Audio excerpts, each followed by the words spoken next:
Bapak-bapak, saudara-saudara yang saya hormati, alhamdulillah kemarin kita ya untuk menghormati Mbah Mun yang terkenal cinta habaib, dan alhamdulillah rata-rata putranya juga cinta habaib nggih. Alhamdulillah saya ngirim dua santri, Bahir dan Nafis, alhamdulillah wis di tulisannya wis dibantah apa tadi pembatalan nasab itu, wis dibantah oleh Bahir, Nafis dan Rumel ya, Rumail tah Rumel ya, asli Romli. Nek Mbah Nawawi kok muni Rumail gitu. Nah, Rumail apa Rumel jadi nape nunggonku ora tau nunggonku blas ya. Memang di aslinya Gus Durian hasilnya. Tapi kok aneh Gus Durian. Ya, memang Gus Dur sendiri pernah membela Mbah Alawi ya, ketika ada ketua MUI, Hasan Basri ya, mengatakan tidak ada habaib, tidak ada sayyid. Nah, itu Gus Dur membela habaib. Pernah lagi saya ingat Gus Dur itu pernah membela Habib Abdullah bil Faqih Malang, Bang. Dan saya dulu langganan buletin Aula ya, majalah Aula masih di DH, Bang. Saya pernah baca Gus Dur mengaku keturunan Al-Uraidi yang ada di Madinah. Al-Uraidi yang mbah-mbahnya Al-Ahmad bin Isa Al-Muhajir. Pernah lagi dia mengaku keturunan Jamaluddin Al-Husain Al-Akbar yang kuburannya ada di Waju, Sulawesi ya, Waju. Dia kepengen ke sana atau sudah ke sana Allah. Jadi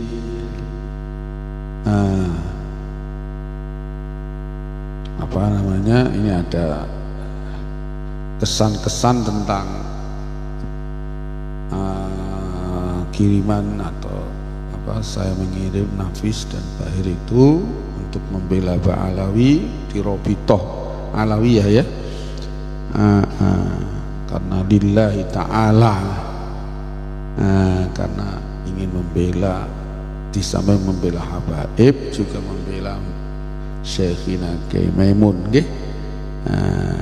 Ini ada kesan-kesan, saya suruh nulis ketidakhadiran Imaduddin dan saatnya berbenah. Ketidakhadiran Imaduddin men Syekh Imad ngono wae jane ya. Kok Imaduddin men. Ketidakhadiran Imad dalam perdebatan di Rabita Alawiyah adalah bukti paling nyata dari kelemahan dan keberdayaannya dalam mempertahankan argumen yang ia lontarkan. Bagaimana mungkin seorang yang mengaku memiliki kebenaran memilih untuk lari dari perdebatan ilmiah yang seharusnya menjadi ajang untuk membuktikan keabsahan klaimnya.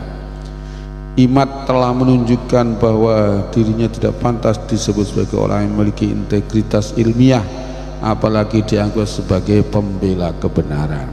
Dengan ketegasan dan kelugasan yang dimiliki oleh tim peneliti, isu nasab Alawi seharusnya sudah selesai dan tidak perlu lagi diperdebatkan kembali. Fakta-fakta ilmiah telah dikemukakan dengan sangat jelas, lugas, mematahkan setiap klaim dan tuduhan yang dilontarkan tanpa dasar. Siapapun yang masih mencoba mengungkit-ungkit masalah ini setelah adanya klarifikasi ilmiah yang begitu terang benderang, jelas hanya mencari-cari alasan untuk membenarkan kebodohan dan kesombongan dan kekeliruannya. Mereka yang terus mempertahankan isu ini tidak lebih dari penyebar fitnah yang mengacaukan umat, dan tindakan mereka harus dicap sebagai perbuatan berbahaya dan merusak tatanan masyarakat, ya, meresahkan apa masyarakat, membatalkan nasab satu bangsa, itu kan suatu perbuatan yang kriminal, yang keji.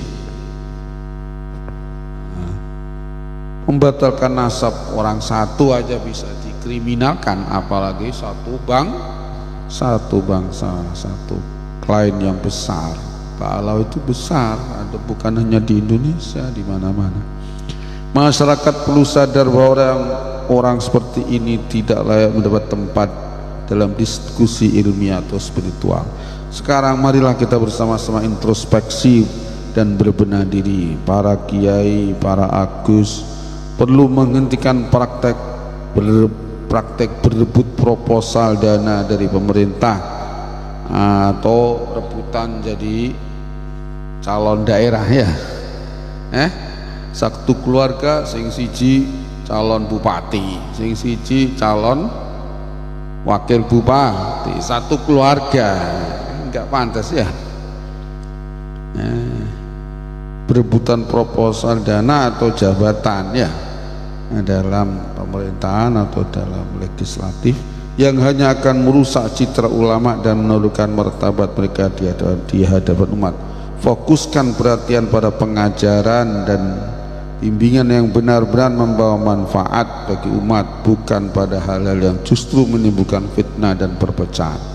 Begitu pula para kalangan habaib, saatnya berbenah diri dengan tidak lagi berbicara tanpa dasar ilmu yang kuat, menghindari kebiasaan menceritakan karomah kakek-kakek mereka secara berlebihan di depan umum.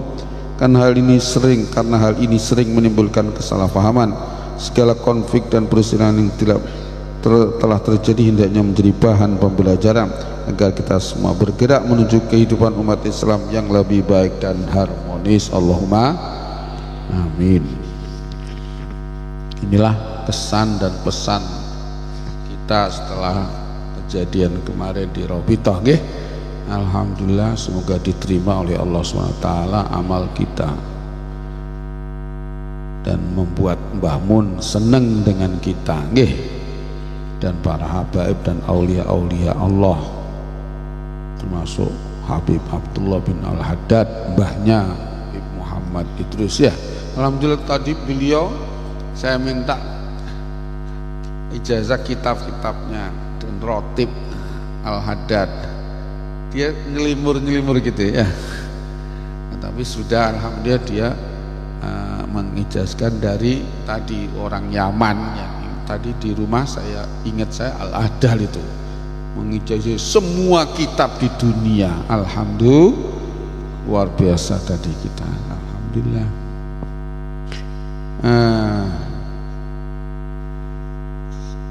Kemungkaran saat paus datang, banyak sekali keharaman atau kemungkaran yang muncul pada saat Fransiskus datang ke Indonesia. Paus Fransiskus datang ke Indonesia, yang wajib kita ingkari. Silakan dia datang ke Indonesia, namun respon banyak umat bahkan tokoh muslim padanya sungguh mengecewakan karena sangat berbahaya. Sikap mereka dapat menyesatkan banyak umat muslim yang awam. Pertama, menghadiri dan terlibat perayaan misa yang dihadiri paus tidak hanya haram tapi juga bisa menjurus kepada kemurtatan. Ini adalah bentuk pengkhianatan terhadap akidah Islam, di mana orang muslim seakan-akan mengakui dan merestui keyakinan yang jelas-jelas menentang tauhid. Nah, mereka trinitas, nggih. Kedua, penghormatan berlebihan yang diberikan kepada pemimpin agama lain seperti paus adalah tindakan yang sangat tercela dan haram bagi muslim. Penghormatan semacam itu bukan hanya mencederai identitas keislaman, tetapi juga dapat menghancurkan fondasi iman seseorang. Ketika masuknya pemimpin agama lain ke masjid, terutama masjid Islam, adalah penghinaan terhadap kesucian tempat ibadah umat Islam nasional. Masjid adalah rumah Allah yang harus dijaga dari segala bentuk campur tangan kekufuran. Kehadiran mereka di sana tanpa alasan yang syar'i adalah tindakan yang tidak bisa ditolerir dan harus ditolak dengan tegas. Maksudnya kalau beliau masuk ke Istiqlal hanya duduk-duduk seperti orang biasa masih bisa ditolerir ya, tapi dia kan di panggung kan, di kursi kebesaran. Inilah yang jadi umat Islam di bawah, terus umat Islam nyanyi-nyanyi. Masjid dibuat tempat nyanyi sama dengan gereja. Ini yang jadi masalah besar dalam akidah. Keempat, pembacaan ayat Injil di Masjid Istiqlal. Masjid juga dibuat pembacaan ayat Injil di masjid adalah perbuatan yang sangat berbahaya dan menyesatkan. Ayat Injil dari Lukas bab 10 ayat 25:37 sampai 37 yang dibacakan tersebut adalah alat untuk merusak pemahaman Islam. Menurut keyakinan Islam, Injil adalah Injil hasil distorsi, bukan murni wahyu. Hukum membacanya jelas haram karena ini adalah infiltrasi pemikiran yang bisa mengaburkan akidah umat dan menjuruskan mereka dalam kesesatan. Kelima, riwayat paus yang mendukung pernikahan sesama sejenis adalah ancaman serius terhadap moralitas umat Islam. Pernyataan paus pada 22 Oktober 2020 yang mengatakan orang homoseksual memiliki hak untuk berada dalam keluarga, tidak ada yang harus diusir dan atau dibuat sengsara karenanya. Bukan hanya itu, bukan masalah itu. Dia di Indonesia mengatakan minta kepada pendeta-pendeta untuk memberkati kawin sejenis. Naudzubillah min dzalik. Ini adalah satu kehancuran moral, dan tahlilu ma harramallah itu adalah kufur, menghalalkan. Kemarin saya baca di surat di Selasanan di DI, saya mengatakan syirik kufur itu bukan hanya nyembah berhala. Kamu menghalalkan babi ya, kamu ikut menghalalkan babi atau apalah, ikut acara mengharapkan bahiro saiba wali wasilah ya, mengharamkan perkara yang dihalalkan Allah atau menghalalkan apa yang diharamkan oleh Allah. Seperti babi kamu bilang halal, kamu ikut acara-acara penyembahan yang diaturkan, makanan yang diatur kepada setan-setan, itu juga adalah membuat kekufuran di ayat-ayat Quran. Kalau kamu baca, wah bahaya sekali. Kita sudah tidak berperang dengan agama lain, itu sudah toleransi. Kita ini mayoritas orang perang itu wis toleransi. Kita sudah ratusan tahun kita ini toleran dengan agama lain. Nggak ada perang agama di Indonesia, nggak ada. Yang ada penjajahan, melawan penjajahan dengan kita dengan Belanda karena mereka menjajah, dengan Jepang karena mereka menjajah. Tapi kalau agama Hindu, Buddha dan Kristen yang tidak keras atau tidak merangi kita berdamai dari dulu, sudah lama sekali. Dari zaman Majapahit sudah lama kita ini negara paling toleran. Ini kata orang India yang ngajar di IAIN Kalijaga ya, jenenge sapa? sing biasa nakridi buku-bukune Amirul Ulum itu loh, orang India namanya siapa? Di India Hindu Buddha ini paten-patenan, Bang. Hindu Buddha itu agama yang paten-patenan di India. Tapi di Indonesia Candi Borobudur dengan Candi Prambanan, ya kan ada Hindu ada Buddha, itu bisa rukun begitu, paham? Yang bikin Borobudur, padahal Borobudur mungkin Hindu ya, tapi yang arsiteknya Buddha. Dan seterusnya itu di Indonesia ini unik, tidak ada perang agama, yang ada perang antara kerajaan dengan kerajaan, kekuasaan dengan kekuasaan atau dengan penjajah. Alhamdulillah, marilah. Ini nggak tahu memang watek kita begitu, nggak tahu begitu itu, paham? Wateknya begitu. Tapi alhamdulillah dengan melawan penjajah, tapi diniati juga izzul Islam wal muslimin. Inilah yang membuat kita berkah di sarang ini. Tadi siang saya bilang berkahnya perjuangan perang Mbah Zubair mimpin Hizbullah, okay?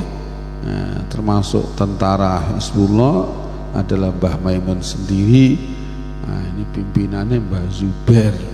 Ini makanya pendidikan agama di sini di sarang ini barokah karena lewat perjuangan, lewat hasil perjuangan, orang hanya ngaji tok nggih.